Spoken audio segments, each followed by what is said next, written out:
Morning সবাইকে। তো কালকে আমরা দিদির বাড়ি থেকে এসেছিলাম সন্ধ্যের দিকে। তো সন্ধ্যের দিকে এসে তারপরে এসে আমি এতটাই টায়ার্ড ছিলাম, ঘুমিয়ে গেছিলাম।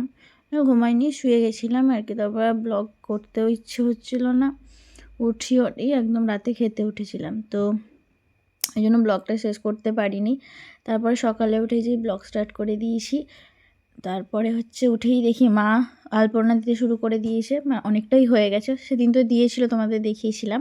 আর আজকে দেওয়া শুরু করেছে আবার, যতটা বাকি ছিল ঠাকুরের কাছে সামনে। কারণ কালকে মকর সংক্রান্তির পুজো আছে, তো তাই জন্য মা আলপনা দিচ্ছে।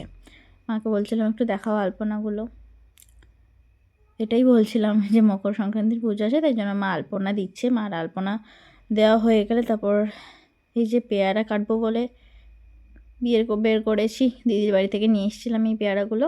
গাছ থেকে পেড়েগুলো একদম গাছের পেয়ারা, কিন্তু পেয়ারাগুলো বাইরে থেকে দেখতে লাগছে এরকম পেকে গেছে, কিন্তু ভেতর থেকে অনেকটাই কাঁচা। তো অনেকগুলো এরকমও আছে।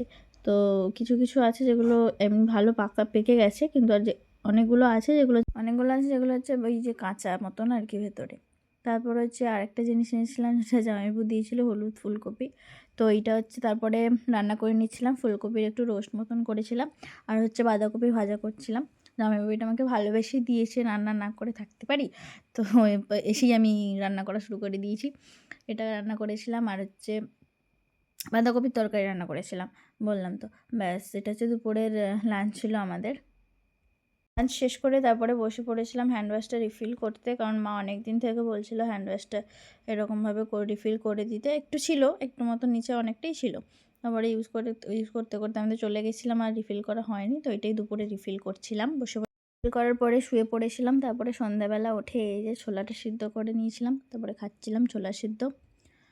তারপরে ছোলা সিদ্ধ খেয়ে এতটাই আমার ল্যাদ লাগছিল, আমি শুয়ে পড়েছিলাম। না আমার ব্লগ করতে ইচ্ছে করছিল, না আমার খেতে ইচ্ছে করছিল, কিচ্ছু করতে ইচ্ছে করছিল না। ছোলা সিদ্ধ খেয়ে একদম শুয়ে পড়েছিলাম। তারপরে উঠে মনে পড়েছে যে হ্যাঁ, রাতে ডিনারটা করতে হবে, তাই জন্য রাতে ডিনারটা করার জন্য উঠেছি। আমার চোখ মুখ দেখেই বোঝা যাচ্ছে আমি ঘুমে একদম ঢুলুঢুলু অবস্থা। তো তাড়াতাড়ি খেয়ে দিয়ে শুতে পারলেই বাঁচি, আমার অবস্থা হচ্ছে। জানি না কদিন ধরে এরকমই হচ্ছে, তাই জন্য আমি রাতে বা শেষের পার্টে আমি ব্লগটা এন্ডই করতে পারছি না, ঘুমানোর জন্য নাকি ল্যাদ লাগার জন্য বুঝতে পারছি না। এরকমই হচ্ছে কদিন ধরে, ল্যাদ লাগছে, শুয়ে পড়ছি, ব্লগ স্টার্ট করছি কিন্তু এন্ড করতে পারছি না। তো এরকম করে করে হচ্ছিল না। আর আজকে যে খেতে উঠে একটু ভাবলাম ঠিক আছে ব্লগটা এন্ড করা যাক, নাহলে কালকেও করিনি, তার আগের দিনও তো দিদির বাড়িতে ছিলাম, তাই জন্য করা হয়নি। তো এই 2-3 দিন ধরে ব্লগটা এন্ড করা হচ্ছে না ঠিকঠাকভাবে। তো আজকে একটু উঠে করে নিই, কারণ ভালো লাগছিল না, একদম চোখ মুখ দেখেই বোঝা যাচ্ছে যে একটু ভালো লাগছে না। তাও উঠে খাওয়ার জন্য উঠেছিলাম। তারপরে বসে বসে কিছু ভালো লাগছিল না, গেম খেলছিলাম। গেম খেলে খাওয়া দাওয়া করে দিয়ে শুয়ে পড়েছিলাম। এই যে খাবো এবার, মা রেডি করছিল, এই যে মা রেডি করে নিয়ে এসছে, এবার খাবো, খেয়ে দিয়ে ঘুমোবো। এই যে জোর করে তুলে নিয়ে এরকম আছড়ে দিলে যেরকম অবস্থা হয়, আমার সাথে সেরকম অবস্থা। জোর করে তুলে নিয়ে ওখানে ফেলে রাখা হয়েছে টেবিলের কাছে, যাতে আমি জোর করে খেতে পারি।